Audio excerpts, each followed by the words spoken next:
میں تم سے شادی نہیں کروں گا۔ میں تو تمہاری چھوٹی بہن کو پسند کرتا ہوں اور میں شادی بھی اسی سے کروں گا۔ اگر تم مجھ سے شادی کرنا چاہتی ہو تو میری ایک شرط ہے۔ میں شادی تم سے کروں گا لیکن تم میری سیٹنگ اپنی چھوٹی بہن سے کروا دینا۔ تمہارا کام بھی ہو جائے گا اور میرا کام بھی۔ ویسے مجھے تم میں کوئی دلچسپی نہیں ہے، مجھے تو تمہاری چھوٹی بہن پسند ہے اور مجھے وہ کسی بھی قیمت پر چاہیے۔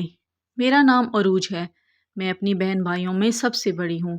میری عمر ابھی تقریباً 17 سال ہوئی تھی کہ میرے گھر والوں نے میرا رشتہ اپنے دور کے چچا کے بیٹے کے ساتھ طے کر دیا۔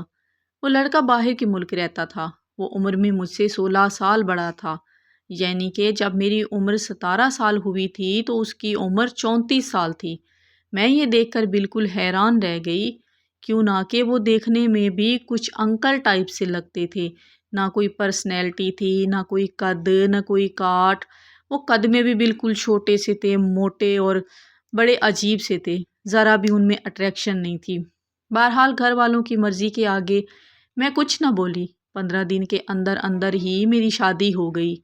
مہندی کی رات مجھے کال آتی ہے اور بات کرنے کے بعد پتہ چلتا ہے کہ یہ میرے ہونے والے شوہر ہیں۔ خیر خیریت پوچھنے کے بعد وہ ڈائریکٹ ہی مجھ سے کہتے ہیں کہ میں تمہیں پسند نہیں کرتا۔ مجھے لگا شاید کسی اور لڑکی کو پسند کرتے ہوں گے۔ کہنے لگے کہ میں تمہیں پسند نہیں کرتا، میں تم سے شادی نہیں کرنا چاہتا، مجھے تمہاری چھوٹی بہن پسند آ گئی ہے۔ کیوں نہ کہ کچھ دیر پہلے ہی مہندی کی رسم ہوئی تھی تو اس میں میری بہن تیار ہو کے اپنے بہنوئی کو، یعنی کہ میرے ہونے والے شوہر کو مہندی لگا کر جیسے ہی واپس آئی تو مجھے کال آئی۔ میرا شوہر میری بہن کو دیکھ کر بے ایمان سا ہو گیا تھا اور مجھ سے شادی کرنے کے لیے انکار کرنے لگا۔ کہتے تم سے شادی کروں گا مگر میری ایک شرط ہے، تم اپنی بہن کو میرے ساتھ سیٹ ہونے پہ مجبور کرو گی تو، ورنہ میں اگلا فون تمہارے باپ کو کر کے تمہاری شادی کے لیے منع کر دوں گا۔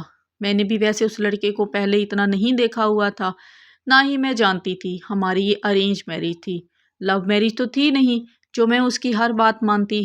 میرے دل میں تو ان کے لیے ویسے بھی کوئی جگہ نہیں تھی، تو میں نے انکار کر دیا کہ میں اپنا گھر بسانے کے لیے اپنی بہن کی زندگی برباد نہیں کر سکتی۔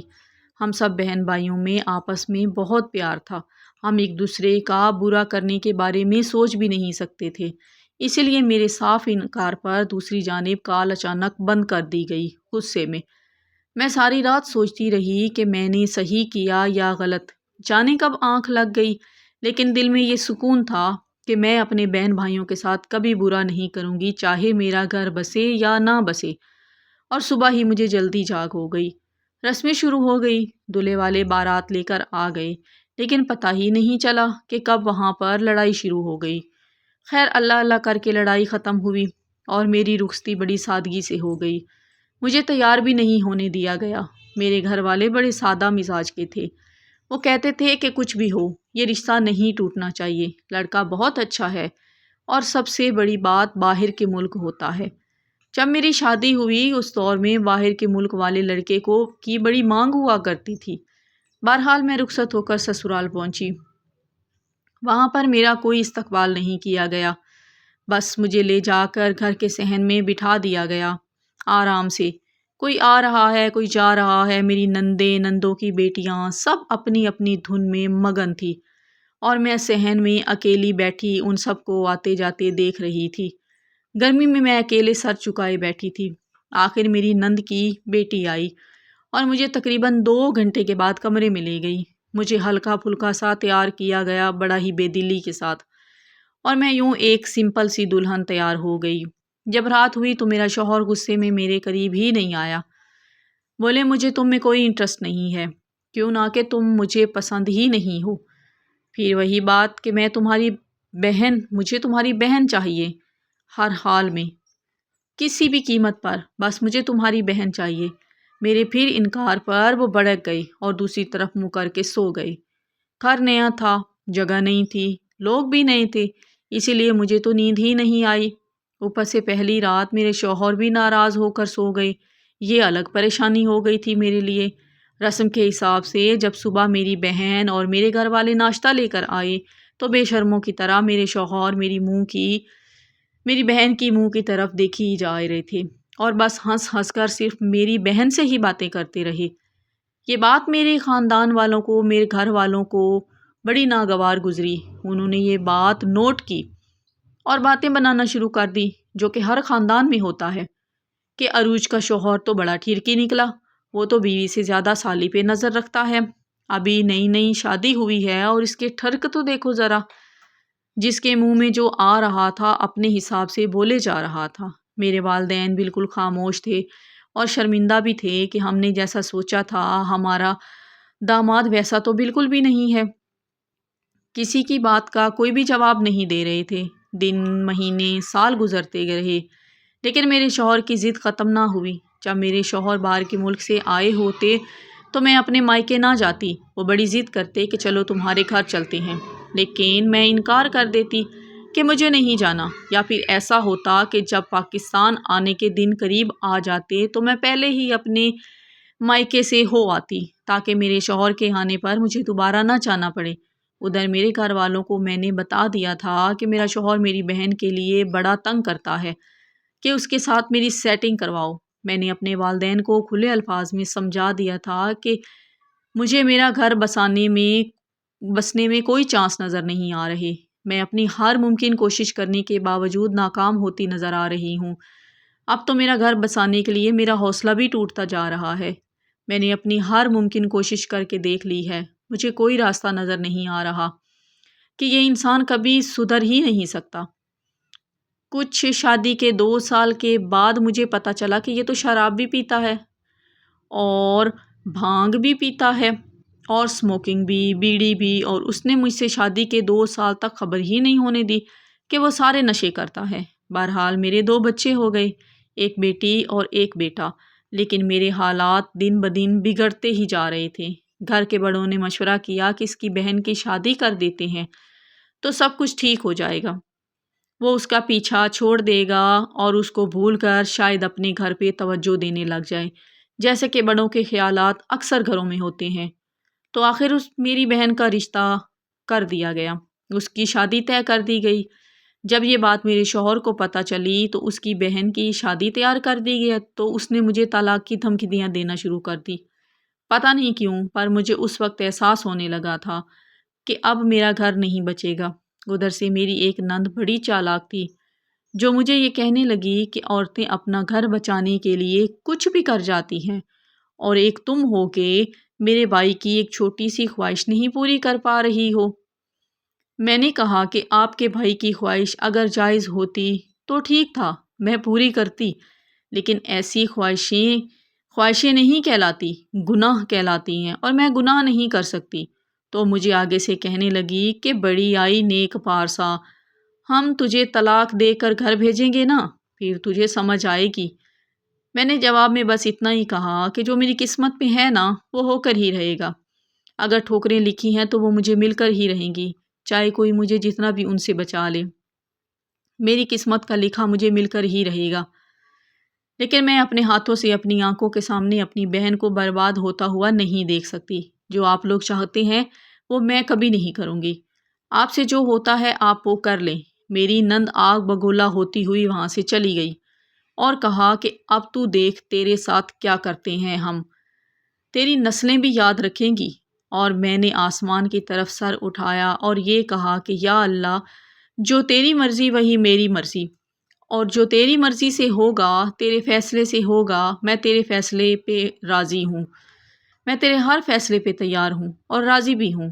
بس پھر کیا، میری بہن کی شادی کے دن قریب آئے، لیکن مجھے شادی میں نہیں جانے دیا گیا۔ میں نے اس پر بھی اپنا دل مار کر سہ لیا، میں اپنی بہن کی شادی میں نہیں گئی، لیکن اس پر بھی میرے شوہر کو سکون نہیں ملا۔ جب میں ہر بات ان کی ماننے لگ گئی تو انہوں نے مجھ پر الزام لگانے شروع کر دیے کہ یہ تو کسی اور لڑکے کے ساتھ سیٹ ہے۔ میرے گھر والوں کو بھڑکانا شروع کر دیا کہ تمہاری بیٹی کا کسی اور لڑکے کے ساتھ چکر چل رہا ہے۔ میرے گھر والے کچھ سال تو یقین نہیں کرتے تھے، اس کے بعد آہستہ آہستہ مجھے یہ کہنے لگے کہ تم اپنے گھر پہ توجہ دو، اپنے شوہر پہ توجہ دو اور ادھر ادھر سے دھیان ہٹا لو۔ لیکن میں نے کہا کہ میرا دھیان تو صرف اپنے گھر پر ہے۔ جواب میں یہی کہتے کہ ہمیں پتہ ہے، بس پھر بھی کوشش کرو، جتنا ہو سکتا ہے اپنے گھر کو بسانے کی کوشش کرو، آگے بیٹا تمہاری قسمت۔ شوہر کو راضی کرو، بس کچھ بھی ہو اپنے شوہر کو راضی کرو، کیوں نہ کہ یہ مجازی خدا ہوتا ہے، اس کو ناراض کرنے سے رب بھی ناراض ہو جاتا ہے۔ میں بڑا پریشان رہنے لگ گئی تھی کہ آخر میں کروں تو کیا کروں، جاؤں تو کہاں جاؤں، کس کو اپنے دل کا حال سناؤں۔ ان دنوں میں جس حالات سے گزر رہی تھی نہ میں سہ پا رہی تھی اور نہ ہی میں کہہ پا رہی تھی۔ سسرال والے میری کسی بھی بات سے خوش نہیں ہوتے، چاہے میں کچھ بھی کر لیتی۔ پھر ایک دن میرے شوہر نے کہا تم اپنے لیے کوئی دوسرا لڑکا دیکھ لو، میری طرف سے تمہیں اجازت ہے۔ میں نے بڑا حیران ہو کر جواب دیا کہ یہ آپ کیا کہہ رہے ہیں، میں تو آپ کے علاوہ کسی اور کے بارے میں سوچ بھی نہیں سکتی۔ تو بڑے طنزیہ لہجے میں مجھے کہتے کہ ہاں جی، بڑی آئی حاجن ستی ساوتری، اور مجھے طرح طرح کی باتیں سناتے ہوئے اٹھ کر اپنی ماں کے کمرے میں چلے گئے۔ اس طرح 11 سال میری شادی کو گزر گئے، لیکن میری زندگی میں سکون کا ایک لمحہ بھی نہیں آیا۔ ایک دن تنگ آ کر انہوں نے مجھے کہا کہ میں تمہیں طلاق دینا چاہتا ہوں۔ میں نے کہا جیسے آپ کی مرضی۔ کہتے ہیں حق مہر مجھے معاف کر دینا اور میں تمہیں تمہارے بچے معاف کر دوں گا۔ میں نے کہا ٹھیک ہو گیا، اور مجھے یوں گھر سے نکال دیا گیا۔ میرے گھر والوں کو کال کی اور وہ آ کر مجھے لے گئے بچوں سمیت۔ طلاق کے پیپر ریڈی کروا کر جب وہ میرے پاس آئے تو میرے ہوش ہی اڑ گئے، یہ سن کر کہ تمہیں اگر بچے چاہیے تو تم دوسری شادی نہیں کرو گی، اور اگر شادی کرو گی تو یہ بچے تم سے لے لیے جائیں گے۔ مگر میں نے کہا کہ طے تو یہ ہوا تھا کہ میں حق مہر معاف کروں گی اور آپ مجھے بچے معاف کریں گے۔ لیکن میرے شوہر نے کہا کہ میرا ارادہ اب تبدیل ہو گیا ہے، حق مہر بھی بالکل نہیں دوں گا اور اگر بچے بھی نہیں دوں گا، اور اگر بچے چاہیے تو دوسری شادی تم نہیں کرو گی۔ اگر تمہیں یہ شرط منظور ہے تو ٹھیک ہے، ورنہ میں دوسری شادی کر لوں گا اور تمہیں طلاق بھی نہیں دوں گا، نہ ہی تمہیں تمہارے بچوں کا خرچہ دوں گا۔ خیر، خرچہ تو مجھے پہلے بھی اس گھر میں نہیں ملا کرتا تھا، میرے والدین کی طرف سے ہی میرے مہینے کا خرچ جایا کرتا تھا، جس سے میرا گھر چلتا تھا، میرے بچوں کے جو بھی خرچے ہوتے تھے وہ پورے ہوتے تھے۔ میرے گھر والوں نے مجھے کہا کہ شادی تو تمہاری دوسری کرنی ہے۔ ہم نے بڑی ہی منتیں کی، لیکن نہ ہی انہوں نے حق مہر دیا اور بچے بھی لے کر چلے گئے۔ کیوں نہ کہ ہم مڈل کلاس لوگ تھے، چھوٹی چھوٹی باتوں پر ڈرتے تھے۔ ہم سارے گھر والے کئی مہینوں تک بچوں کے لیے روتے رہے، لیکن ہم نے ان کے خلاف کوئی ایکشن نہیں لیا۔ میرے سسرال والوں نے ہمیں کبھی بچوں سے ملنے ہی نہیں دیا۔ میں ہر دن، ہر رات، ہر لمحہ اپنے بچوں کے لیے تڑپتی رہتی، لیکن مجھے اپنے بچوں کی شکل تک دیکھنی نصیب نہ ہوتی۔ میری بیٹی صرف 2.5 سال کی تھی اور میرا بیٹا 5 سال کا تھا۔ میرے بیٹے کو کافی ساری میری پہچان تھی، لیکن میری بیٹی ابھی بہت چھوٹی تھی۔ وہ میرے لیے یعنی اپنی ماں کے لیے بہت روتی تھی، کیونکہ وہ میری گود کے بغیر نہیں سوتی تھی۔ جب تک میں اسے گود میں لے کر لوری سنا کر نہیں سلاتی تھی وہ نہیں سوتی تھی، لیکن اسے ڈانٹ ٹپٹ کر چپ کروا دیا جاتا۔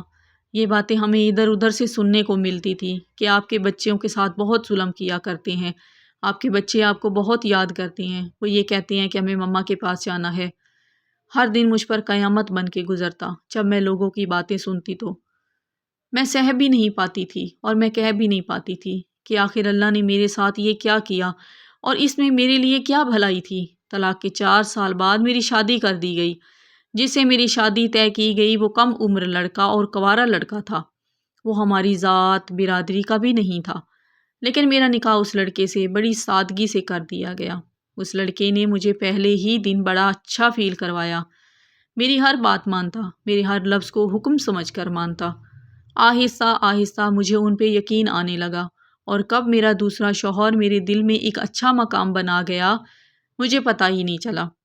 اب ہر دن مجھے ان کے کام سے آنے کا انتظار رہتا کہ کب وہ گھر آئیں اور میں ان کو دیکھ پاؤں۔ اب میرے دوسرے شوہر کی وہ دوری مجھے بے چین کرنے لگتی تھی۔ 3 مہینے گزر گئے اور یہ 3 مہینے اتنے اچھے گزرے تھے کہ پتہ ہی نہیں چلا۔ میں آہستہ آہستہ ماضی کو بھولنے لگی تھی، لیکن میرے بچے مجھے پھر بھی بہت یاد آتی تھی۔ میں اپنے دوسرے شوہر سے چھپ کر روتی۔ شام کو جب وہ گھر آتے تو ان کو پتہ چل جاتا کہ آج میں روئی ہوں۔ وہ مجھے پیار سے سمجھاتے کہ دیکھو، رویا مت کرو، آپ کے رونے سے حالات تو بہتر نہیں ہوں گے، لیکن مجھے بہت تکلیف ہوتی ہے۔